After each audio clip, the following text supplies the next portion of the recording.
Muy buenas noches, gracias por la sintonía, gracias por estar ahí como cada domingo, gracias por sentarte a ver un debate político, una entrevista. Es importante que estés allí y que te enganches y que te involucres, porque esa es la manera como podemos empezar a generar el cambio. Primero tenemos que formar parte del debate. Así que, bueno, primero que nada, gracias por estar ahí. Hoy tengo una mesa realmente de lujo con mujeres empoderadas. Yo sé que a los antifeministas, ¿verdad?, el término les produce alergia, pero realmente son mujeres empoderadas porque han tenido la administración de la cosa pública, están en la legislación y van a pugnar por ocupar un lugar en el Senado. Así que les cuento ya rápidamente, estoy con Blanca Ovelar, senadora. Hola Blanca, ¿cómo estás? Gracias por venir.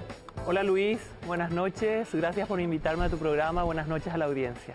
Lea Jiménez fue ministra de Hacienda, también va a pugnar por un lugar en el Senado. Hola Lea, ¿cómo estás? Hola Luis, ¿cómo estás? Un gusto saludarlas a todas. Celeste Amarilla, diputada, ahora va a buscar un lugar en el Senado. Celeste, ¿qué tal? Así es, ¿qué tal Luis, Blanca, Lea, Carla y a la audiencia? Buenas tardes, buenas noches. Carla Basiga Lupo es ministra de Justicia y va a buscar también un lugar, ministra de Trabajo, perdón, y va a buscar también un lugar en el Senado. ¿Qué tal, Carla? ¿Cómo estás? Muchas gracias Luis por esta invitación, un honor para mí compartir con Blanca, con Lea, con Celeste. Muchas gracias. Bueno, enseguida vamos a estar debatiendo. Quería comentar un par de cosas de lo que fue en la semana. El viernes tuvimos un informe de Colombia y quedamos realmente sorprendidos porque detuvieron a 5 personas que participaron del asesinato del fiscal Marcelo Pecci. 4 colombianos, un venezolano. Una de estas personas sería quien jaló el gatillo. Otra de ellas es quien pagó el dinero, quien contrató a los sicarios. Se habla de unos $120.000. Y lo impresionante es, no solamente detuvieron a los presuntos responsables, hay un detalle en el informe sobre cómo se orquestó el asesinato de Pecci, con lujo de detalles, dónde estuvieron, dónde se reunieron, cómo lo siguieron al fiscal, en qué momento decidieron la ejecución, por qué, todos los detalles presentados en conferencia de prensa, y me generó una envidia terrible, porque el trabajo es de los fiscales colombianos y de la policía colombiana. Supuestamente hubo alguna participación desde Paraguay, pero en realidad los datos que dieron a conocer evidentemente los consiguieron en Colombia. Y hay una reflexión que hacer a partir de eso. La prensa colombiana, colegas con los que estuvimos hablando antes de que se diera a conocer este informe, nos decían que ellos confiaban en que en breve iba a haber información precisa sobre lo que pasó.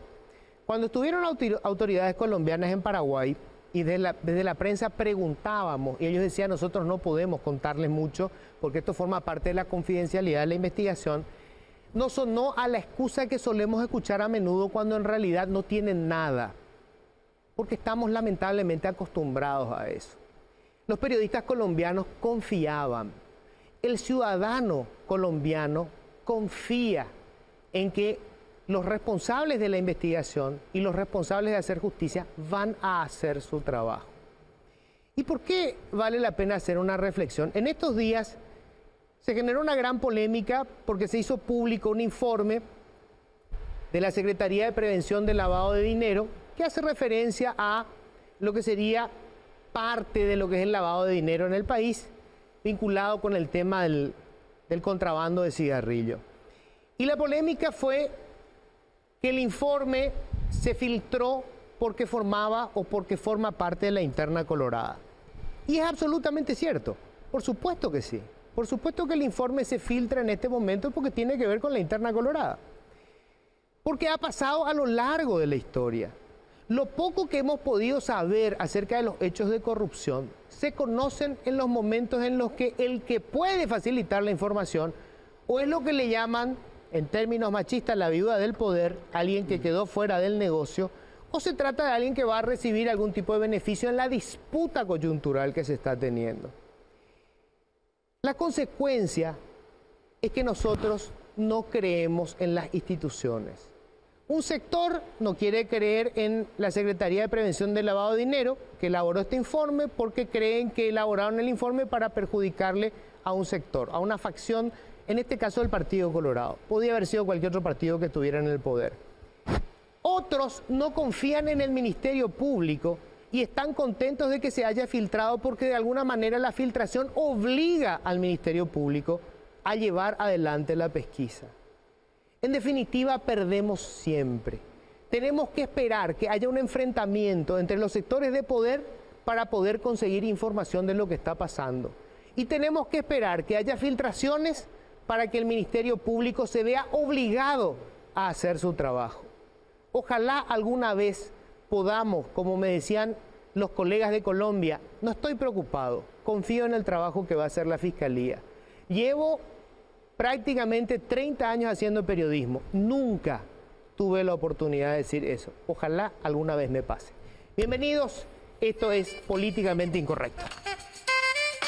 Bueno, ya están todos, hoy adelantamos esto para no hacerles pasar por la pasarela otra vez. Conste que ya la diputada Celeste se quejó porque vino preparada como para desfilar, como corresponde, pero bueno, nosotros la dejamos allí.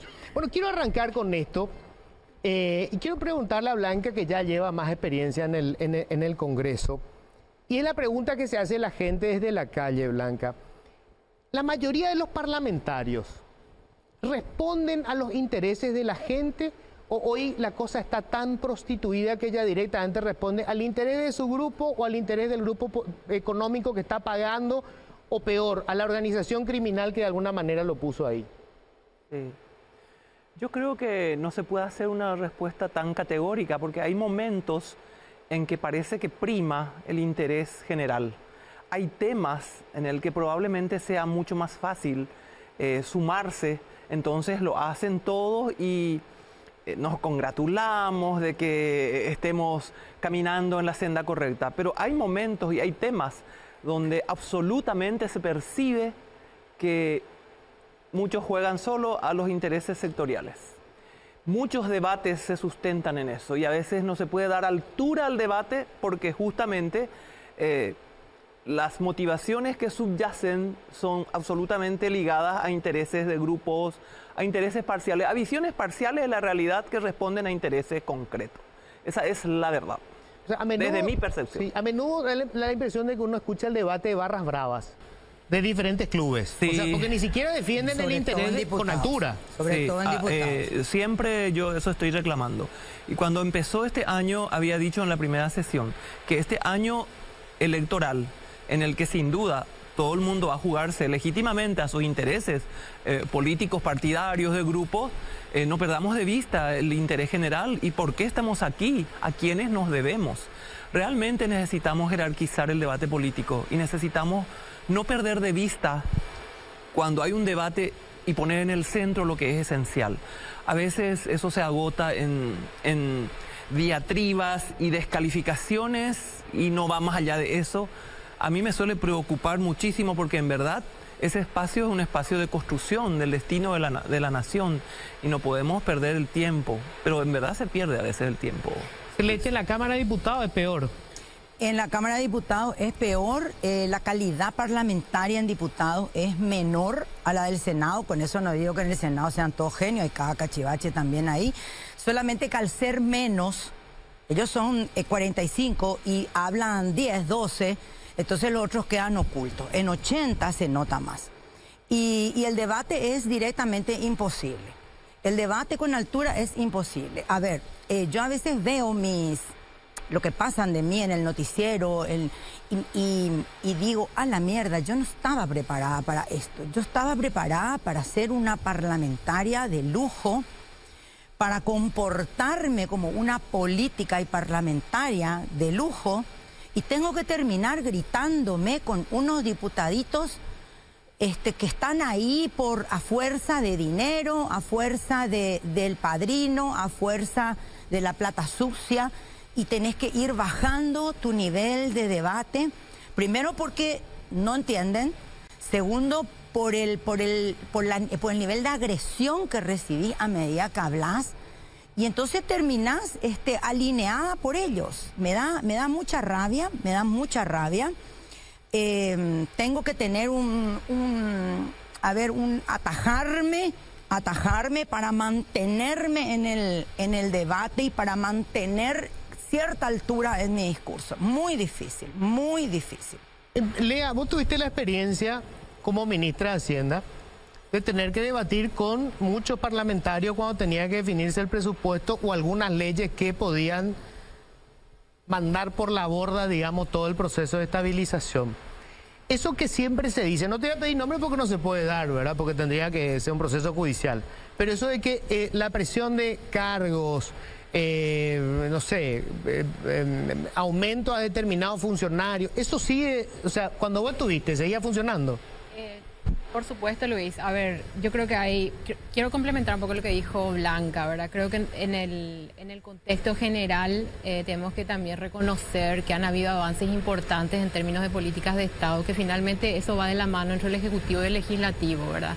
Se han aprobado cuestiones que fueron positivas para el país y, como dice Blanca, hay momentos donde logramos alcanzar consensos importantes y eso hace a la construcción de políticas públicas.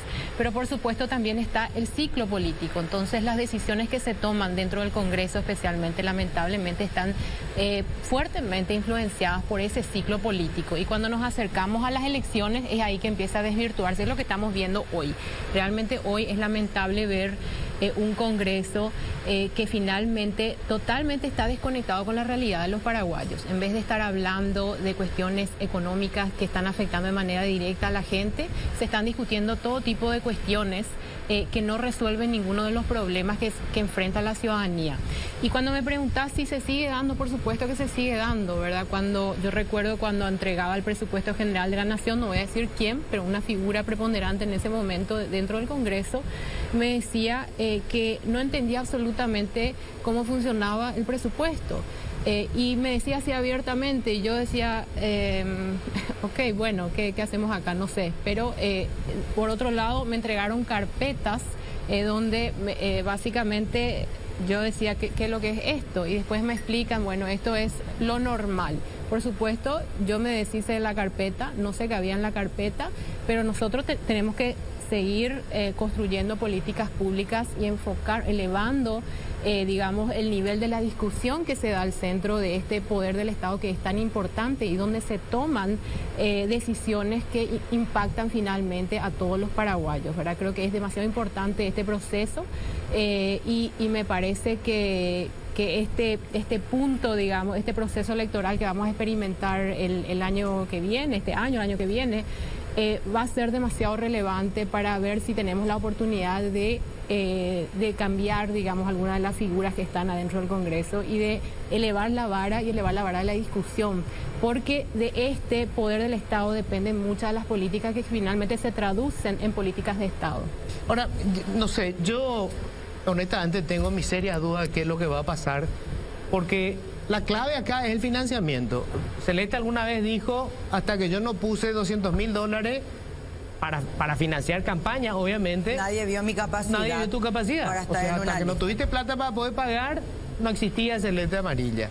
Entonces yo me pregunto, ¿cómo van a hacer para entrar?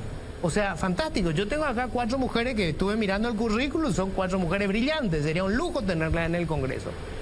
Pero al final va a ser voto a voto. Entonces yo me pregunto, ¿qué posibilidades tiene Carla Bacigalupo de entrar al Senado? ¿Vos tenés quién te financie la campaña? Bueno, Luis, en realidad nosotros estamos construyendo una propuesta que pretende ser también una renovación dentro del Partido Colorado. Sabemos que justamente para lo que mencionaste después y las que me antecedían en la palabra lo decían, tenemos que elevar la capacidad técnica en el Congreso. Ya no tienen que ser solamente debates políticos, tienen que manejarse realidades, números técnicos, estadísticos. Cuando se discuten políticas públicas que va a afectar a la gente, realmente tenemos que basarnos en datos estadísticos y certeros y no solamente en una discusión política.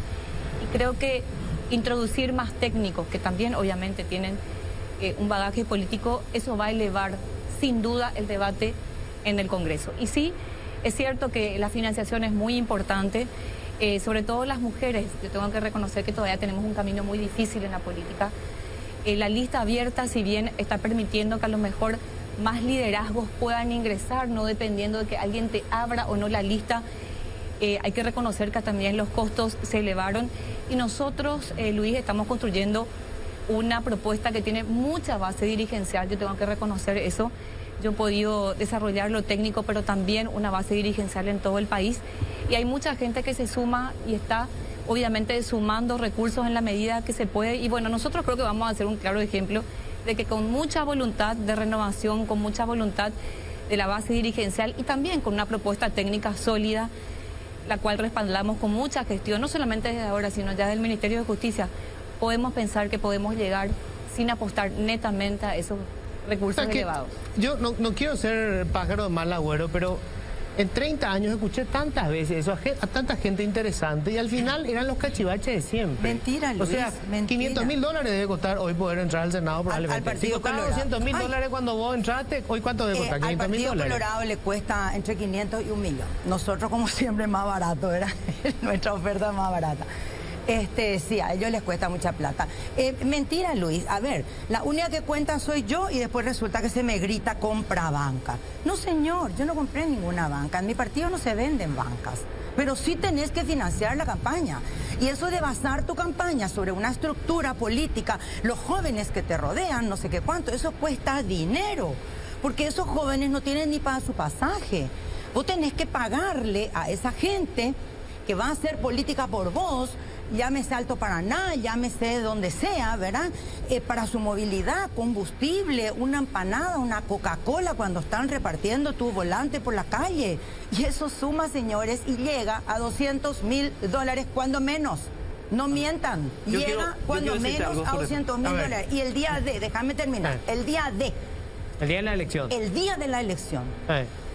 Creen por desgracia que esto es gratis. No, señora, a los miembros de mesa se les paga un jornal. Todos los partidos le pagan. O si no, no tenés la certeza que se van a sentar. Y fuimos unos inútiles los parlamentarios que no cargamos eso a la justicia electoral.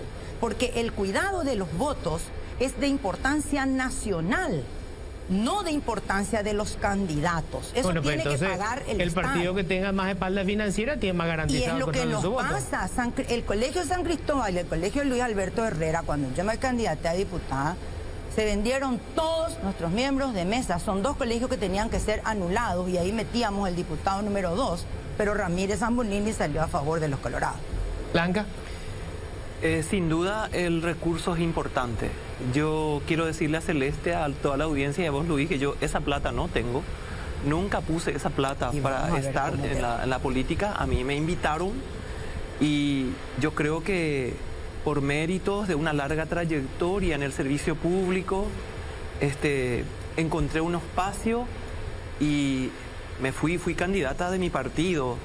Claro que esa fue una coyuntura también, no fue precisamente el reconocimiento al liderazgo femenino, sino una coyuntura, porque muchas veces la política está entrampada en la coyuntura de ese momento. ¿Y qué va a pasar ahora, Blanca? Ahora, ¿qué va a pasar? Yo me lanzo a una quimera. Apuesto, y es muy difícil porque yo no tengo ese dinero. Yo voy a apostar al voto ciudadano, del ciudadano libre que elige al mejor. Y lo que presento no es un dinero, sino decir, esto yo hice como parlamentaria. Esto es lo que yo hago y pongo a consideración mi vida, el testimonio de mi vida, toda la trayectoria que tengo en el servicio público y lo que quiero seguir haciendo.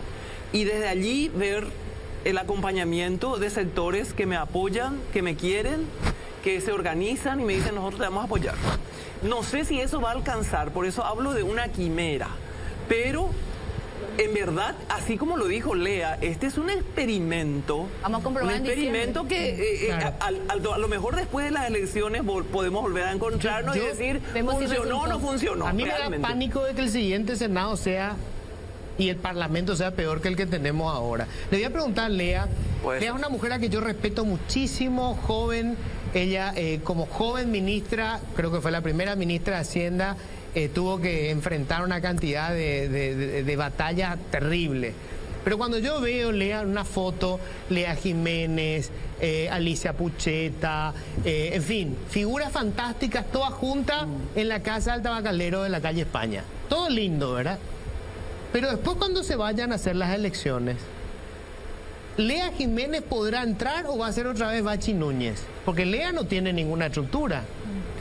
Sí, gracias Luis. A ver, a mí me encanta lo que menciona y me inspira, sinceramente me inspira lo que dice Blanca, la senadora Blanca. Yo creo que vos te fijas quiénes fueron a votar en las elecciones pasadas dentro de las internas del Partido Colorado. 48% de los inscriptos se fueron a votar, ¿verdad? 52% no apareció, no votó.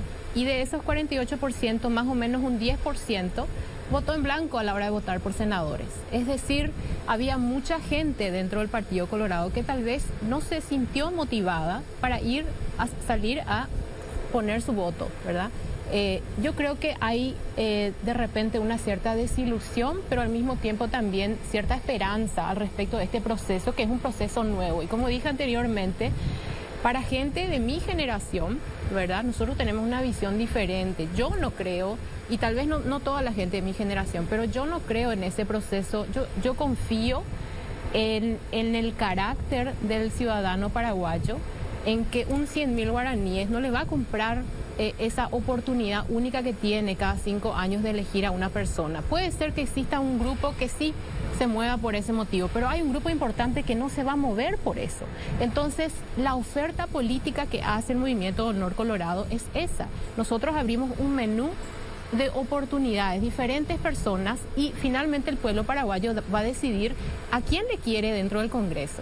Y vamos a ver, yo no sé cuál va a ser el resultado, pero tengo esperanza de que tal vez candidaturas como cualquiera de las nuestras genere, digamos, entusiasmo en algún sector de la población, porque nosotros finalmente representamos como mujeres al 50%. ¿Cómo vas a como financiar tu personas campaña? Individualmente. ¿Cómo vas a financiar tu campaña? Yo financio mi campaña yo sola. Yo financio mi campaña con mis ahorros.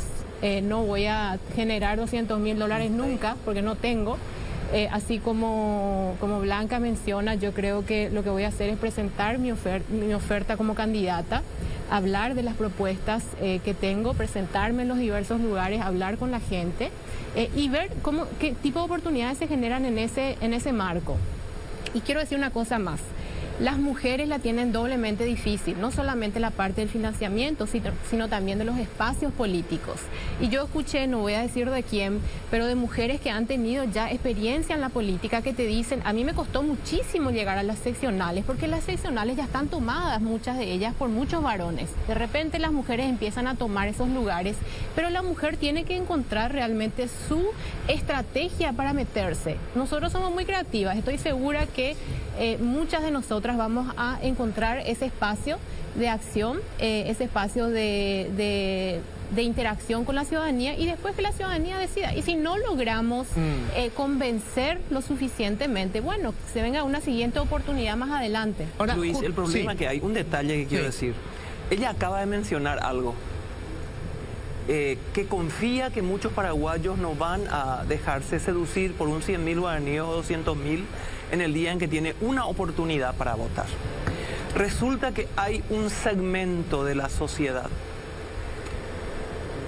que no tiene expectativas que sea este o el otro que cambie su destino.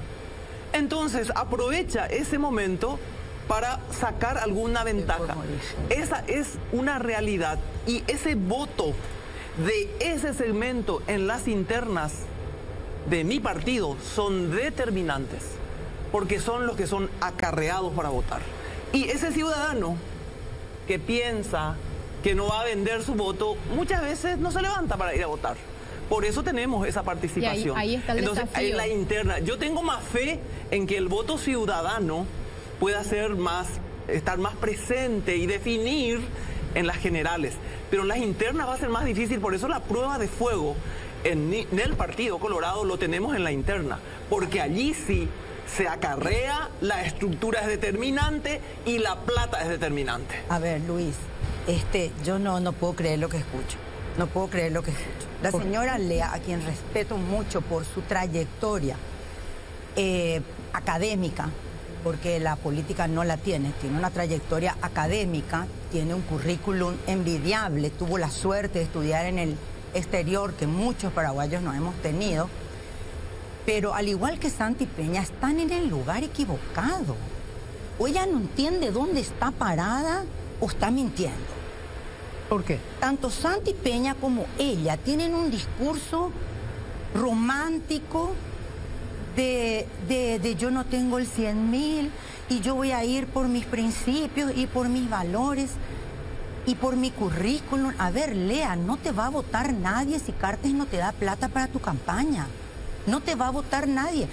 ¿Cuánto pensás que pagaban tus correligionarios de tu movimiento? No, claro que no pagan 100.000. 300 y 500.000 pagaban los concejales de tu movimiento. ¿Vos crees que Bachi Núñez entra por su capacidad? Lea, a ver, yo creo que estos jóvenes con tanta formación que Cartes no sé cómo hizo para convencerles, una suerte de yuppies cosecha tardía, porque todo en Paraguay llega tarde. Estos son los yuppies cosecha tardía del Paraguay. O están ahí, porque inteligentes son. Entonces ellos saben dónde están.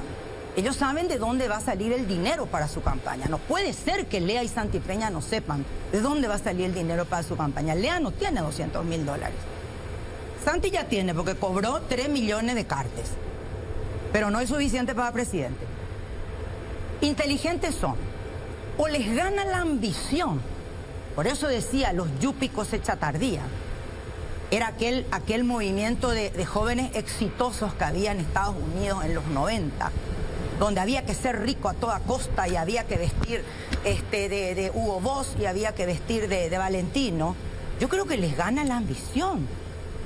O nos venden un currículo y en realidad son torpes marionetas de Cartes.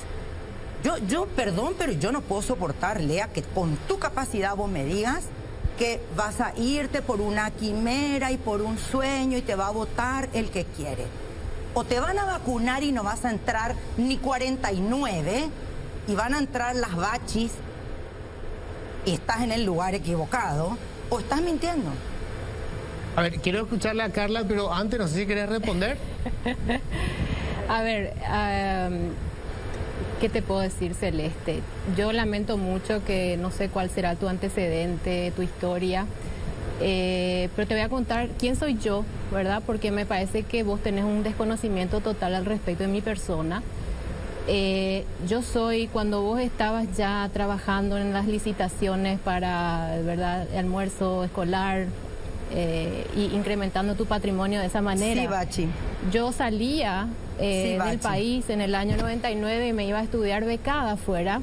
Y te cuento que para pagar mis estudios, sí, yo limpiaba la universidad, limpiaba el baño, servía comida, hacía de todo. Pero yo no cuestiono tu pasado, ahora me vas a escuchar vos. Tu presente. Y te cuento que conseguí becas para terminar, para financiarme los estudios, para graduarme de doctora de economía.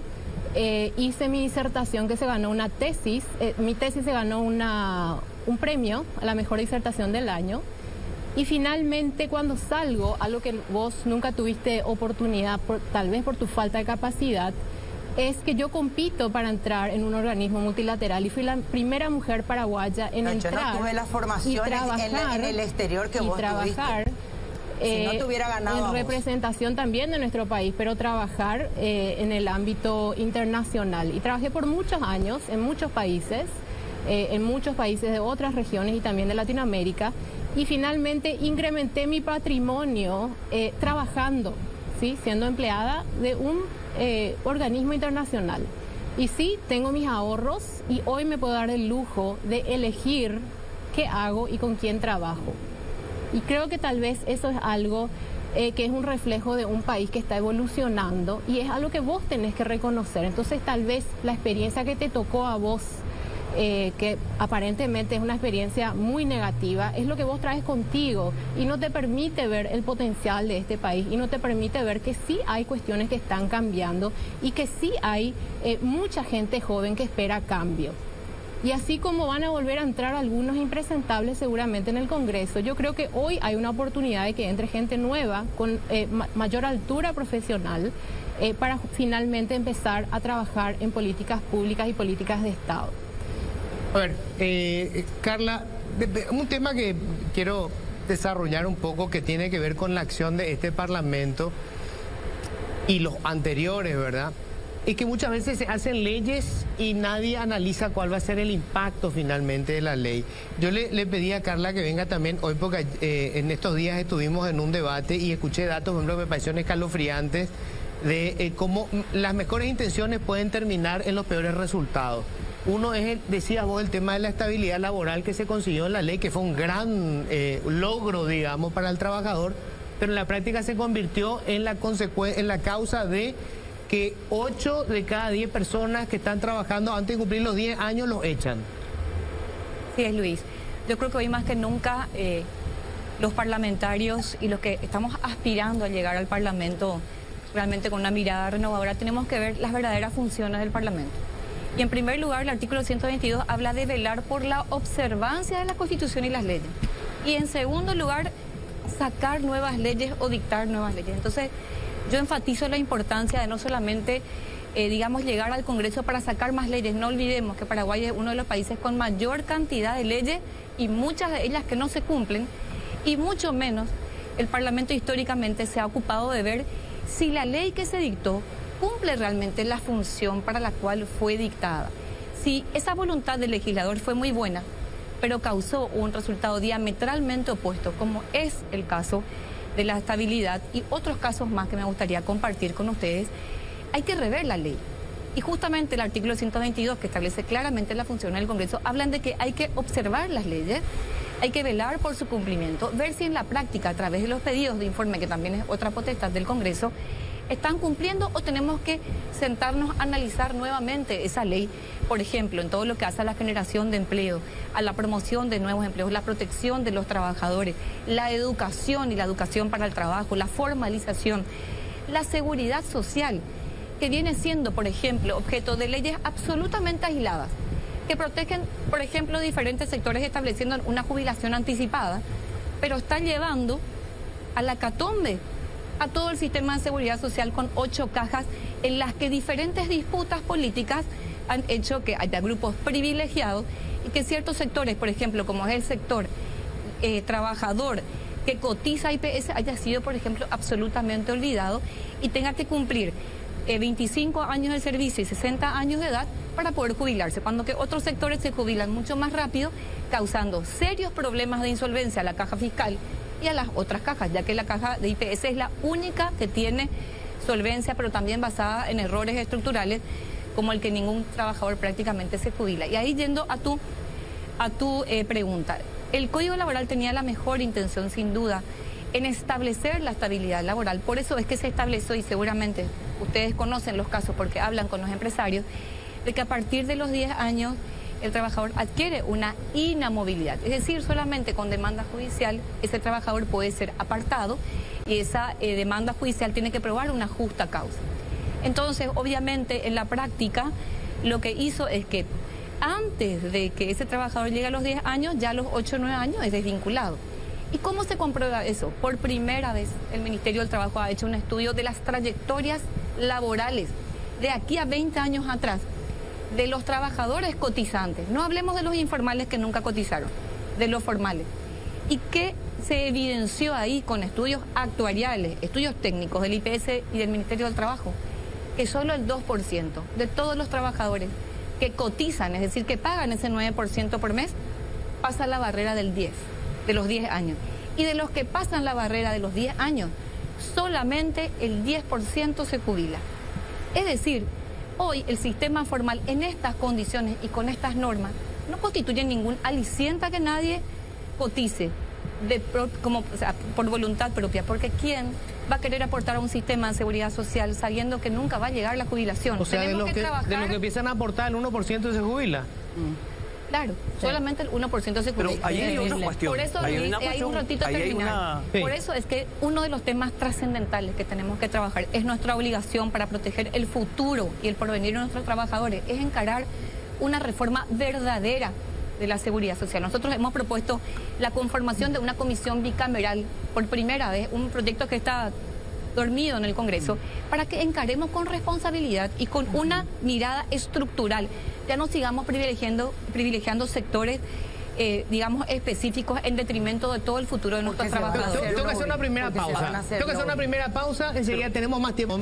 Probablemente la mujer más internacional del Paraguay. Vamos a estar con nada menos que Berta Rojas. Así que la vamos a tener acá también para hablar. Berta Rojas. Una ídola total, Berta. Que ahora recuperó su guitarra. Embajadora paraguaya. Embajadora paraguaya realmente. Bueno. Solo para cerrar, me dijiste una frase y le paso a Blanca. Sí, Luis, solamente para enfatizar que en este caso de velar por la observancia de las leyes, lo que nosotros proponemos es que estudiemos las leyes para que realmente no queden como versiones populistas de alguna intención, sino que realmente se mida el impacto en la gente. Lo que nosotros tenemos que hacer a través de las leyes es mejorar la condición de los trabajadores y en este caso en particular tenemos que trabajar para que la trayectoria jubilatoria de los trabajadores se pueda dar. Nosotros queremos construir el acceso al derecho jubilatorio y que ya no sea privativo solamente de algunos paraguayos. Blanca. Ella dijo recién y mencionó la ley de la estabilidad laboral. El problema no es la ley. En todo el mundo existen leyes que protegen al trabajador. El problema son las instituciones que tienen que garantizar el cumplimiento de la ley. Si las instituciones están permeadas por la corrupción, si los controles, si los que se van a revisar el cumplimiento de las leyes laborales son extorsionadores y coimeros, si no hay una seguridad, ¿por qué se le echó a los 8 años, a los 9 años, siendo un excelente empleado? ¿Por qué se le echó? ¿Quién le protegió? ¿Cuántas leyes están y no se protegen? Yo el otro día me fui al supermercado y me dijo el vendedor, estaba esperando que me corten la carne, y me dice el vendedor, hagan algo por nosotros. Nosotros somos explotados. Tenemos que entrar sin la ropa adecuada en la cámara. Y yo tengo menos de 30 años y ya tengo todo dolorido de los huesos. Lo mismo me dijo una persona del frigorífico. ¿Quiénes tienen que protegerle? El problema es la institucionalidad y la gestión en las instancias institucionales del Estado, en todas, que tienen que estar en la ejecución de la ley. Pero yo admito que el control político del cumplimiento de las leyes es limitado. Ahora tenemos un observatorio, no se hacen evaluaciones de impacto. Yo trabajo en eso. Por ejemplo, el Frente Parlamentario contra el Hambre, que yo presido, revisa todas las leyes con el tema de la alimentación y encuentra una cantidad enorme de limitaciones, una fragmentación y una pobreza institucional en la implementación que se presta a todo tipo de manipulaciones. Y en el tema del trabajo, los controladores, tenemos denuncias de todo tipo que aprietan a los comerciantes. Entonces, como ellos no tienen ninguna autoridad, ¿qué van a cumplir? ¿Quién le va a proteger a ese? ¿Quién tiene que protegerle al trabajador? ¿Quién hace cumplir la ley objetivamente? Todo está permeado por la corrupción. Y hay muchos agentes de las instancias. Pero eso no obsta que haya leyes populistas. Una ley populista, yo voy a decirles que se sancionó hace poco, es el del arancel cero en la universidad. ¿Qué hizo eso? Redujo la fuente de financiamiento y eso se volvió totalmente con un efecto perverso, contrario a la finalidad. Totalmente. Ese tipo de leyes existen, eso es innegable, pero también en relación a las leyes laborales, nuestro país tiene que tener muchas otras todavía de protección al trabajador y una institucionalidad mucho más maciza y menos permeable a la corrupción para poder defender al trabajador. Bueno, no se le defiende. Luis, después yo le contesto. Sí, Lea. Sí, yo solamente agregar, creo que una de las deudas pendientes que nosotros tenemos como sociedad realmente, porque avanzamos mucho, especialmente yo sé la parte económica, tenemos logros importantes, digamos, pero cuando vos empezás a mirar hacia abajo lo que es la mejora de los indicadores sociales de Paraguay, realmente estamos rezagados en muchísimos indicadores.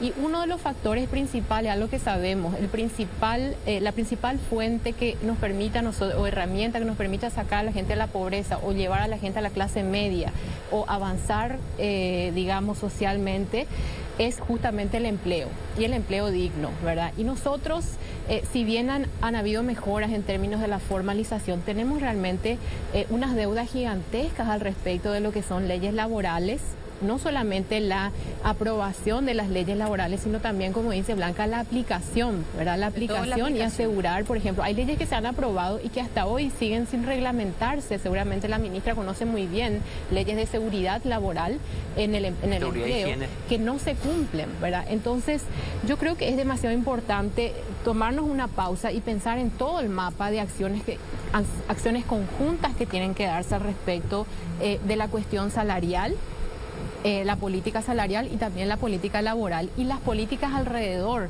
Porque esto no se trata solamente de generar un empleo formal y qué sé yo, y después salario mínimo, y ahí la persona se quedó por siempre ganando salario mínimo y no puede avanzar profesionalmente, ¿verdad? Tiene que haber procesos que nos permitan, por un lado, seguir profesionalizando la fuerza laboral, pero por otro lado también generar otras herramientas alternativas y que se conjugan con lo que es la política del trabajador, que es, por ejemplo, la inclusión financiera. La parte de inclusión financiera es fundamental.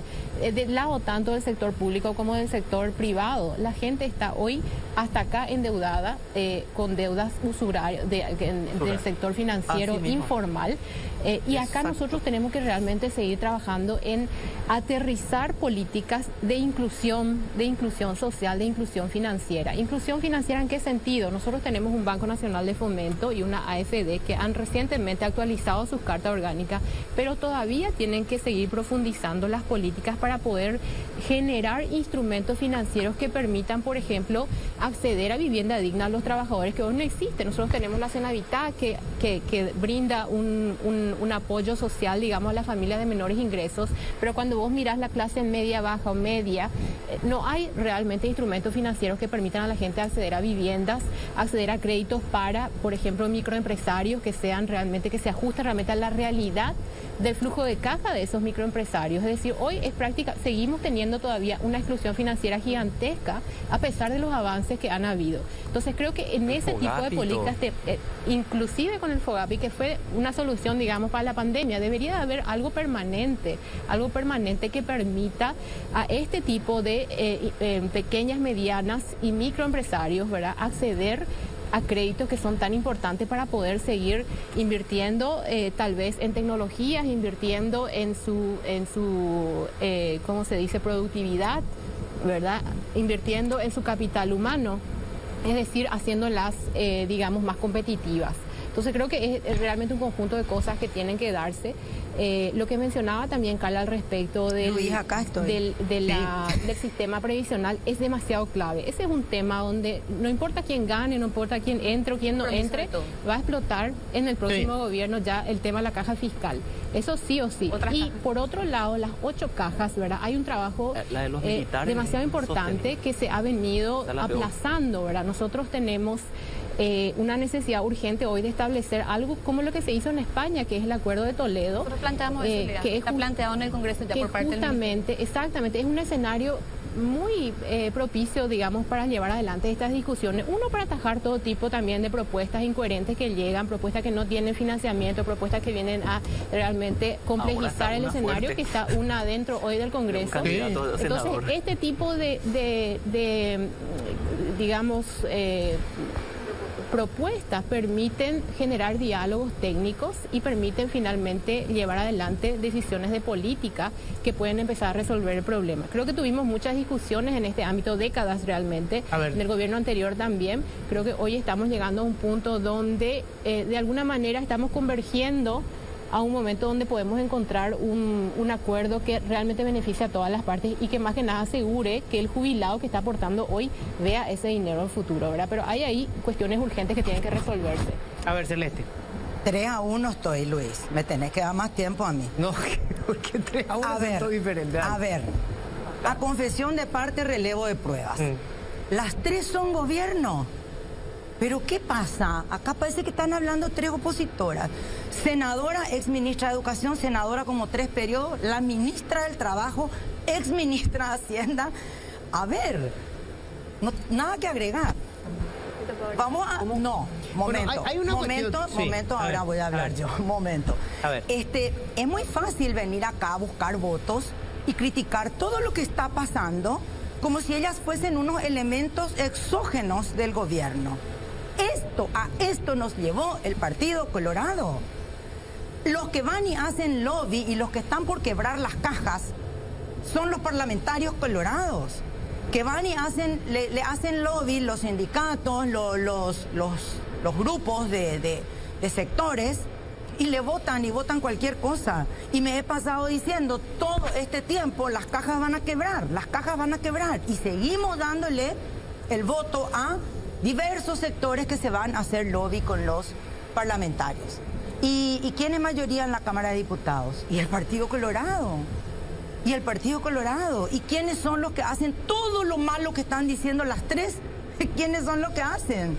A ver, Luis, vamos a hablar en serio. Es muy fácil venir, reitero, a buscar votos acá y contando errores y contando maravillas de lo que debería ser. ¿Por qué no hacen ahora que están en el poder? ¿Por qué no hizo Lea eso estando en Hacienda 5 años? Ahora resulta que el cartismo es casi un partido de oposición al abdismo. No, señores, son el mismo partido. Es el Partido Colorado que hizo todo mal en los últimos 50 años y ahora tenemos 3 candidatas que dicen que ahora ellas van a hacer diferente y mejor. Luis. A confesión de parte, relevo de prueba. Hay que decir que mucho de lo que dice Celeste es cierto. Bueno, o sea, que es el Partido Colorado algo. Que lleva 70 años en el poder. Claro, Luis, pero nosotros iniciamos esta conversación con un tema de debate de qué queríamos impulsar en el Congreso. Ahora sí, podemos hablar de lo que estamos haciendo, si me permitís, ¿sí? Para responderle a Celeste. Nosotros, desde el Ministerio del Trabajo, hemos avanzado muchísimo en la protección de los derechos de los trabajadores. ¿Y saben por qué? No porque duplicamos o triplicamos la cantidad de fiscalizaciones ni de fiscalizadores, porque no tenemos recursos en el Estado y Hacienda nunca nos ha dado, obviamente, la posibilidad de ampliar ese plantel. Hemos incorporado por primera vez innovación y tecnología y estamos haciendo controles cruzados que nunca se hicieron. Hoy, el Ministerio del Trabajo, de recibir el 5% de digitalización, nosotros hoy estamos digitalizados en un 80%. ¿Qué significa eso? Que para escribir un contrato, para escribirlo a una empresa, para registrar un trabajo nocturno, para hacer denuncias, hoy no tenés que recurrir a nadie que te pueda cobrar una coima o te pueda cobrar algo, digamos, indebido. Hoy todo es digital, es transparente y eso ha sido un avance impresionante. Incluso los oficios judiciales que antes venían en formato escrito y vos tenías que esperar una semana o 15 días para responderle al juzgado allá de Itapúa, porque resulta que no teníamos nosotros UGIERE. Hoy está plenamente digitalizada. Y otra cosa, Luis, antes de pasar, a Celeste le quiero decir algo. ahí con Celeste, porque nosotros no es que decimos que no hicimos muchísimo, y eso está transparente en todos nuestros informes de gestión. Todo mal. Y reconocido. Ahora bien, nosotros no podemos decir acá que todo está bien y que no tenemos desafíos pendientes, y nosotros somos acá profesionales y técnicas, porque eso es lo que sostenemos, y sabemos lo que tenemos que hacer en el Congreso. Y además, la reforma de seguridad social no es una cosa que se haga de la noche a la mañana. Nosotros tenemos que instalar una comisión bicameral que tenga el panorama total. Y como hoy sostenía Blanca, cuando uno analiza un tema laboral, Luis, no es un tema laboral nomás, es un tema económico. Porque no olvidemos de que cualquier medida proteccionista al trabajo repercute diametralmente en el empleo, que tiene que ver con la economía. Entonces tenemos que ser muy cuidadosos. Yo, en particular, unificaría la comisión de educación con la de trabajo, industria y comercio. Hoy hay una comisión de legislación, codificación, justicia y trabajo, cuando que en realidad educación, justicia, industria y comercio tienen que tener un mismo tratamiento. Yo le quiero decir a Celeste lo siguiente. La bicameral que habla ella, los parlamentarios colorados son los que no quieren que funcione. Esa bicameral le estaba diciendo hay una cuestión de fondo. Hay que reformar, hay que sacar esa ley del servicio civil, y los que no quieren sacar son los colorados, porque yo impulsé 1000 veces. Quiero decir a Celeste que no se puede hacer generalizaciones, discutir la política en general. Muchos ciudadanos miran la política en general, descalifican, denuncian y aborrecen los vicios de la política y hacen generalizaciones y adjetivaciones y se quedan, y eso no cambia la realidad. Esa generalización que hace a los colorados y decir los colorados son, esa es la fuente fundamental de nuestro atraso, porque nunca hemos sido capaces de sentar sin los colorados son la causa del atraso del país, es cierto. No, la causa del atraso es el sectarismo en el que... No, señora. Los malos están enfrente y nosotros somos los buenos, porque los espacios que les tocó también demostraron los mismos vicios. Entonces acá lo que hay que poner es mirar el compromiso. Yo, Celeste, trabajé 15 años en los puestos más elevados de la función pública. Nunca vendí un borrador y no tengo $200.000 para pagar mi banca. Y trabajé toda la vida en el servicio público. Nunca vendí un vaso de leche a ningún niño. No vendí nunca porque me dediqué al servicio. Y es malo vender leche. Porque trabajo. Un momento. No, yo vendía leche no está mal. No entregar la leche es venden droga y hacen contrabando de cigarrillos. Yo vendía leche a los programas de merienda escolar. Como vos dijiste, aquí están y por qué no hacen. Entonces quiero decirte que mucho ya hemos hecho por la patria y vamos a seguir haciendo. Eso no obsta que no tienen que tener 70 años más, 70 años y no terminamos su trabajo. Pero un gobierno liberal en concesión en 30 años sumió a esa ciudad en la miseria. ¿Y por qué no le denuncian? Por favor, pero se levantó ese pueblo 4 veces contra el último intendente que fue de lo peor. A ver, échenle. No vamos a entrar. Vamos a ordenar un poquito. Estamos hablando de un intendente. Ustedes tienen 70 años de gobierno fracasado. Muchas veces ese discurso. Por favor, van a comparar con un intendentito, ladrón, échenle. Intendentito y otro gobernadorcito y así vamos. Y échenle. Finalmente, senadorcito y otro diputadito. Finalmente, ¿quién le protege a nuestros corruptos? No, déjame decir porque esto es grave. ¿Quién le protege a Enzo Cardoso? ¿Quién le protege a Milciades Duré, que son nuestros ladrones? ¿Quién le protege a Ortigosa? El cartismo. Que suelte el cartismo la carpeta de Milciades Duré y de Enzo Cardoso y que se vayan presos. Que suelte la carpeta de Urbieta, cuyo hermano es colorado y parlamentario. Y que se vayan presos de una vez los 10, 15, 20 liberales ladrones, que lo único que hacen es avergonzar al partido y hacen que yo tenga que acá venir a defender mi partido porque hay 10 ladrones. Mándenle preso a los ladrones. Cártel les defiende a los ladrones liberales por votos. Ahora, en el Congreso hace falta en muchos momentos construir en la diversidad.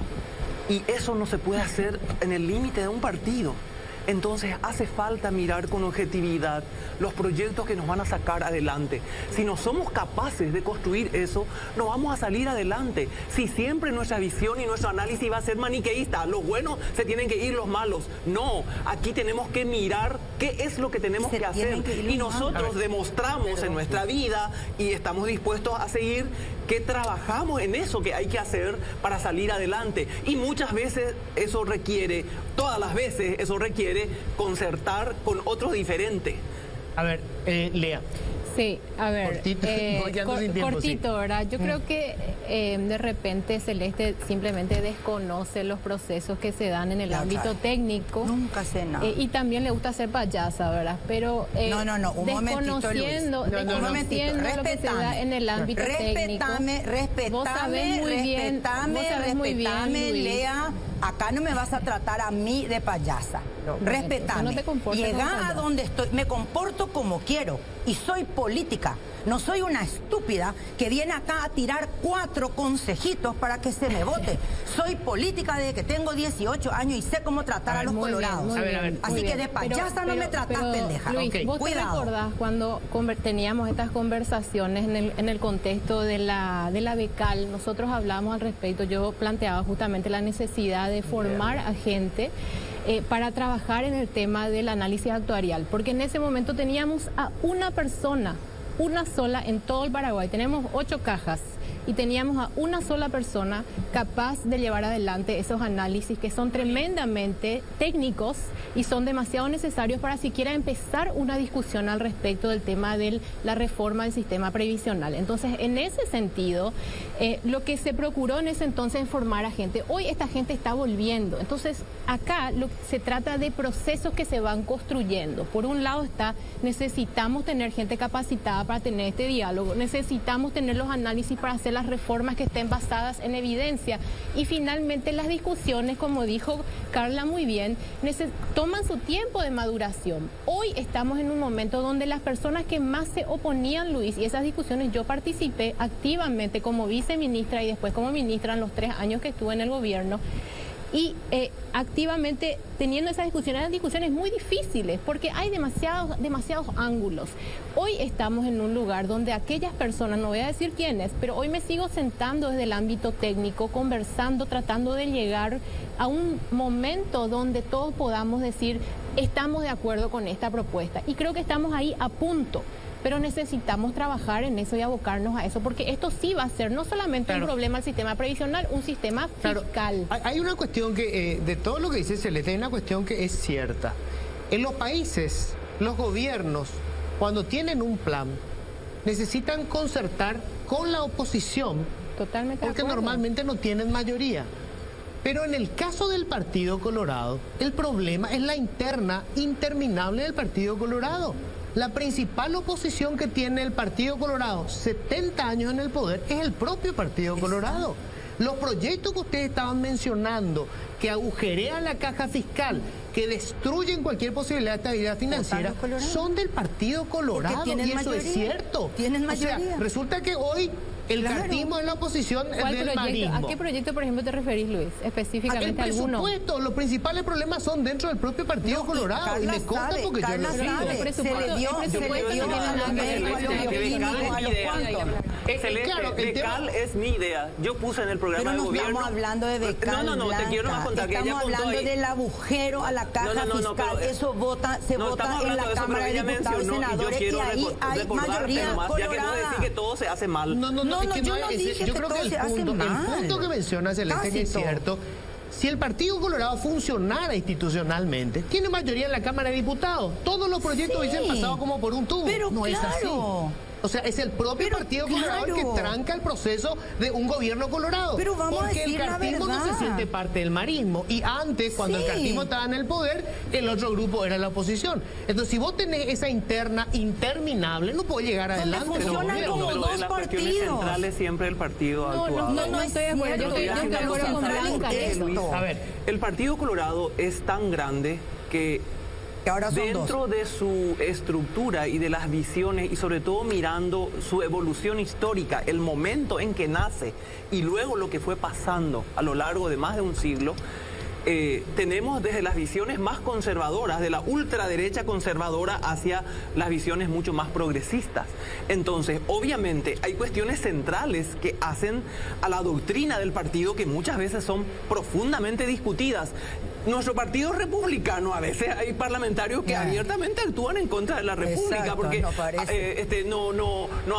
aprueban una ley que permite asegurar el tema de la independencia de un poder de otro. Entonces uno me se pregunta, sancionan cuando hablo, eso atenta a la República. Y eso hace tu partido. Blanca, váyanse a la llanura un tiempo y ordenen sus ideas.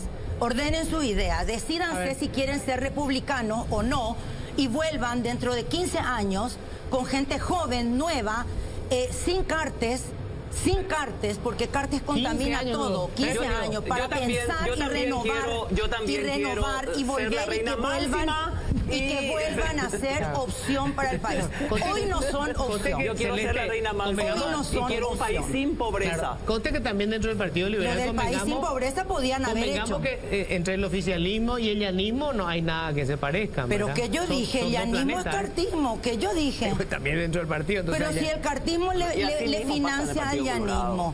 Tenemos visiones conservadoras. Convengamos en el periodo que les tocó. Nosotros no tenemos visiones distintas. Nosotros tenemos buenos y malos. Me quedé sin tiempo, lamentablemente. De todas formas, el debate yo sé que ha sido un debate caliente, pero es importante el debate. O sea, yo honestamente confío en las personas que están acá. Ojalá lleguen. Yo espero que después no tener cuatro Bachi Núñez o algo parecido en la mesa para debatir con los senadores, ¿verdad? O los otros atorrantes del otro partido que también hay. Pero bueno, les agradezco muchísimo.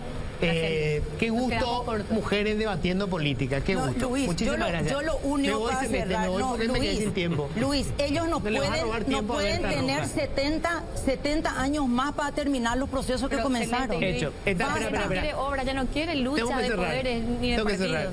Bueno, la ventaja de ser periodista es que uno cada cierto tiempo tiene la oportunidad de colarse en la historia, cuando tienen la oportunidad de entrevistar a personas que hacen historia. Y eso es lo que me pasa esta noche. Con enorme orgullo tengo que decir que está con nosotros Berta Rojas. Hola Berta, ¿cómo estás? Luis, querido, muy feliz de estar contigo. Sabes que te admiro, sabes que reconozco tu trabajo y no me pierdo tus análisis, que los leo, los disfruto y me hacen pensar mucho.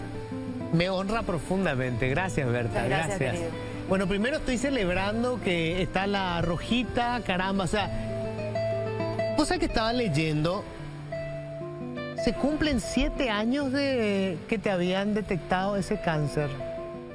O sea, 7 años después superaste eso, recuperaste tu guitarra, grabaste un disco.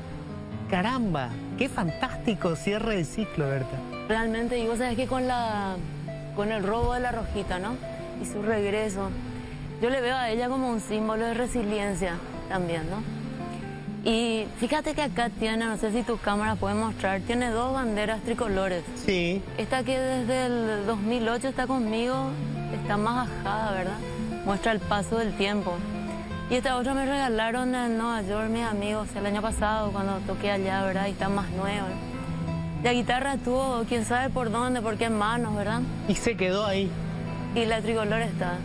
Entonces, digo yo, Luis, que van a pasar muchas tormentas, van a pasar muchas noches de angustia todavía para nuestro país, pero ella siempre va a volver victoriosa. Era un pedacito de la patria. Un pedacito de la patria. Porque la verdad que con la Rojita eso es lo que hacemos nosotros, Luis. Nosotros llevamos por el mundo nuestra danza paraguaya, la catedral, Agustín Barrio, que son las músicas que creo yo me han acompañado por tanto tiempo, ¿no? 60 países. Hacemos el cálculo que son los que hemos recorrido con la Rojita. Y nosotros contamos el Paraguay más lindo, creo yo. El Paraguay de la creatividad, el Paraguay del arte, el Paraguay que lucha todos los días por la excelencia. Porque mira que es difícil, Luis. Es difícil el mundo del arte. Hay que estudiar mucho, hay que ponerle mucha pasión, muchas ganas. Pero se puede, se puede. Y ahí vamos contando esta historia de este lugar del que nadie habla, del que nada se sabe. Y que cuando aparecen las noticias son unas noticias que no son las más tristes, felices, ¿verdad?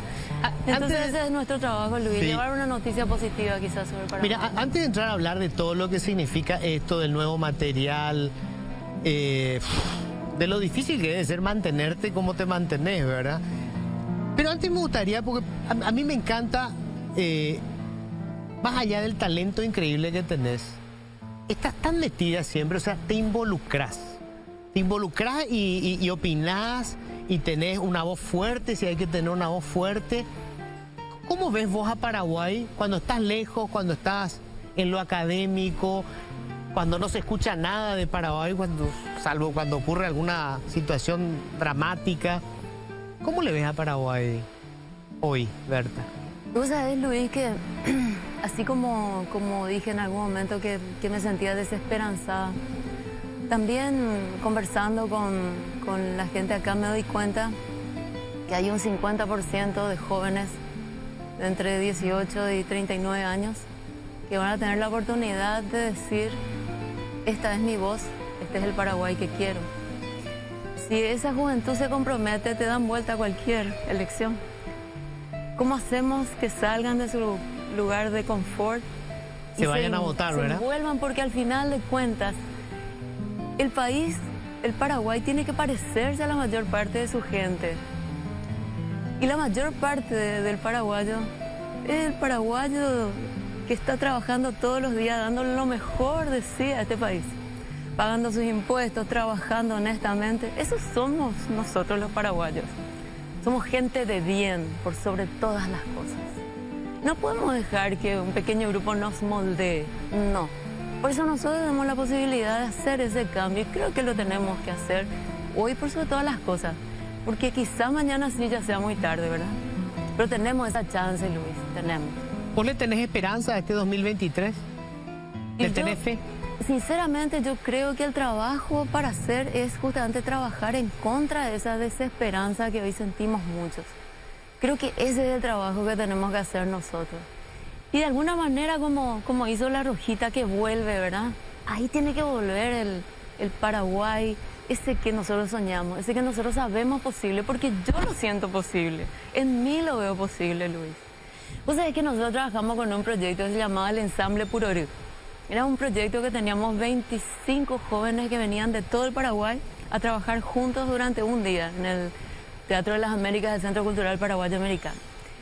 De todo el Paraguay venían, se juntaban y construían juntos en un trabajo de música de cámara. Música de cámara es cuando se tocan distintas voces y hay un ensamble que trabaja junto con un objetivo, ¿verdad? Y vos te escuchás a un niño que está tocando una línea, la pule, la hace sonar hermosísima, y cuando tiene algo interesante que decir, toma el primer plano. Y los otros le acompañan para que él se luzca. Y en esa labor de equipo, Luis, en esa labor de equipo, se escucha una obra terminada, que es el resultado del trabajo de todos ellos, ¿verdad? Y así yo veo al país posible. Una construcción en la cual el que tiene algo importante y valioso para decir nomás que hable y los demás que acompañen y que trabajen silenciosamente para que ese proyecto de país que soñamos sea posible. Puede parecer todo muy poético, Luis, pero yo creo que es posible. ¿Por qué no? ¿Por qué no? ¿Querés que sea una mujer la próxima presidenta? Yo sabes lo que quiero, Luis, quiero leer los programas de toda la gente. ¿Y sabes a quién le voy a votar, Luis? Al que me diga que este ya no va a ser el país de la espollada, a ese le voy a votar. A esa persona que me muestre cómo es posible que trabajemos en la salud universal y yo quiera venir a retirarme a mi país porque sé que en mis días que más necesite, la salud va a estar cubierta, mi salud va a estar cubierta. Que yo no tenga que buscar en el mundo dónde hay una mejor seguridad social para poder retirarme, porque la vaya a encontrar en mi país, ¿verdad?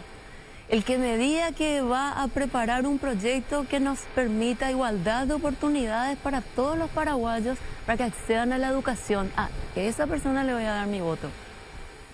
Yo no creo ni en colores, ni en izquierda, ni en derecha, ni nada, porque acá estamos en una cuestión de humanidad en este momento, Luis. Ya creo que la discusión pasó por otro lado ya. Acá estamos en un regreso a lo esencial, Luis. Creo que ahí estamos nosotros hoy. Te voy a hacer una pregunta casi grosera. ¿Pensaste alguna vez en la política? No, ni loca, ni loca. Yo lo que quiero ¿No es... te tentaron? No, sí me tientan, pero no, nada que ver. Nosotros con La Rojita lo que hacemos es hacer música. Música es lo que te hago. Y por supuesto reflexiono, porque tenemos que reflexionar todos. Y trato de informarme, pues creo que la pandemia próxima con la que tenemos que pelear, y eso lo vimos mucho en Filipinas, ¿no? Con las elecciones, no sé si está siguiendo la gente, pero el tema de la desinformación y el tema de trabajar las redes sociales de una manera tan perversa, permite que muchos proyectos que por ahí no son los mejores proyectos terminen imponiéndose. Entonces, ¿cómo combatimos eso? Con información. Tenemos que saber qué es lo que compartimos, tenemos que llevar las discusiones a un nivel de debate profundo, donde no nos metan lo que quieren. No. Nosotros tenemos que poder elegir libremente. ¿Verdad? ¿Cuántas horas al día tenés que practicar con la guitarra? No tengo que, quiero. Porque me duelen los dedos, me pica la mano y estoy de mal humor si no practico. Y a mí con 4 horas, 6 horas yo soy feliz. 4 o 6 horas. Sí, con por eso día. yo estoy contenta, sí. Porque sabes que estudio repertorio nuevo, estudio el repertorio que tengo que tocar en concierto. Por ejemplo, tengo que tocar el 16 de junio en París, ¿sí? Y yo ya estoy sabiendo que me están faltando pocos días, ¿no? Y yo ya estoy sabiendo que tengo que estar dando la talla. Encima vamos a tocar con Rojita y Rojita me va a traer una carga de emoción muy grande con la que yo tengo que trabajar, ¿verdad? Entonces, no sé, Luis, si yo no estoy con la guitarra concentrada, dándole lo mejor, esto que nosotros hacemos corre riesgos, ¿verdad? Es muy frágil mi trabajo. Mi trabajo depende de que yo esté bien, que yo esté emocionalmente bien, que esté tranquila. Y con eso yo tengo fuerza para subirme a un escenario. Al subirse a un escenario subís vos, pero también sube de alguna manera, y aunque no lo planeas así, sube también tu país. Claro. Hay que respetar muchísimo ese lugar que tenemos en ese momento. Ahora, es muy importante, como vos inspirás a mucha gente, porque inspirás a mucha gente, ¿verdad? Que sepan que el éxito de Berta y mantenerse significa eso, 6 horas, 4 horas por día. O sea, no es que llegaste acá y ya está. Esto es una cosa de todos los días. Hizo un trabajo de hormiga también, ¿verdad? Pensaba nomás cuando era chica, ¿no? Y en mi imaginación pensaba que alguna vez podría tocar en un Carnegie Hall. Un día se dio, un día estaba tocando en Carnegie Hall. Le escuchaba los discos de John Williams, ¿no? Y decía, Dios mío, no se puede tocar la guitarra de esta manera. Y un día John Williams me invita a tocar con él en el Globe, en Londres. Habían, creo que 7 banderas paraguayas esa noche en el Globe. De la gente que fue con su bandera, porque eso también no sucede hoy día, ¿sabes, Luis? No importa dónde yo esté tocando, siempre va a estar un paraguayo con una bandera. Y hay conciertos donde yo no estoy tan segura de mí misma. Yo me dudo mucho, Luis, ¿verdad? Y subo al escenario, primer aplauso y la bandera que se sube, Dios mío. Y ahí tengo toda la fuerza que necesito, ¿verdad? Para emprender ese camino, ese viaje que son los 60 minutos que dura un concierto, ¿verdad? Así que esos sueños se fueron haciendo realidad. Hay muchos otros sueños que se van a ir haciendo realidad, yo estoy segura. Y creo que acá es una cosa de emprender nomás el puntapié inicial de lo que queramos hacer, ¿no? Empezar el camino. Empezar. Sí, empezar el camino. Creo que eso es lo más importante, Luis. Este disco, Legado, son 2 mujeres que no tuvieron a lo mejor todo el reconocimiento que merecían y por eso vos lo estás haciendo. Son 2 mujeres que marcaron de alguna manera el arte de la guitarra en el siglo XX. En realidad, ellas 2 son la excusa para hablar de las mujeres que son parte de la historia, pero de quien nadie habla. Cuando hablamos de la historia de la guitarra clásica, hablamos de Giuliani, Sor, Tárrega, Segovia, Julian Brin, pero no hablamos de ellas. ¿Por qué si ellas estuvieron? Porque si son parte también de ese camino. Por eso, para poder contar esa historia, el storytelling de nuestro legado, es que las historias de ellas 2 me vienen muy bien. ¿Por qué? Porque María Luisa Nido fue la gran guitarrista latinoamericana en aquel tiempo. Llega a tocar conciertos en tiempos en los cuales andar con una guitarra por el mundo era una rareza. Oida Presti, nacida en Francia, que se convirtió en la gran virtuosa del siglo XX. Ella fue la gran virtuosa del siglo XX. Hay grabaciones donde puedes compararle a Segovia y a ella, solamente que ella con 13 años ya hacía lo que el gran Segovia iba a hacer después de su vida. En fin, creo que son historias muy lindas, creo que la mujer tiene mucho todavía para ganar. Acordate que nosotros votamos desde el 1961 recién en Paraguay. Hay muchas reivindicaciones que tenemos que conseguir y vamos trabajando por ellas, ¿no? Berta, lamentablemente la televisión tiene la dictadura del tiempo, pero qué placer compartir estos minutos contigo. Un placer realmente, para mí. Placer para mí, Luis. Gracias por tu inteligencia, por tu brillantez. Gracias por todo lo que nos da, de veras. ¿Dónde podemos escuchar esto? En streaming, en todas las plataformas, y podemos comprar el disco también, porque el disco, que es un diseño de mi querida Celeste Prieto, la gran maestra del diseño paraguayo, tiene 40 páginas de booklet. Esto creo que hay que leerlo y disfrutarlo, porque realmente es un trabajo hecho con tanto amor, ¿verdad? Está en Zeppelin, en Music Hall también. En Zeppelin. Y Music Hall. En Music Hall. Sí. ¿Qué más decir, Berta? Un regalo tenerte acá. Muchísimas gracias. Muchas gracias, querido. Gracias. Bueno, con este regalo no se quejen, ¿eh? Un domingo les estamos regalando. Vean, graben, porque esto es parte de la historia. No, hemos tenido un artista de la talla monumental de Berta Rojas y probablemente no vamos a tener otra en muchísimo tiempo. Así que espero que lo hayan disfrutado. Gracias, que tengan un feliz resto de jornada. Gracias, Luis. Gracias.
Políticamente Incorrecto está siendo presentado por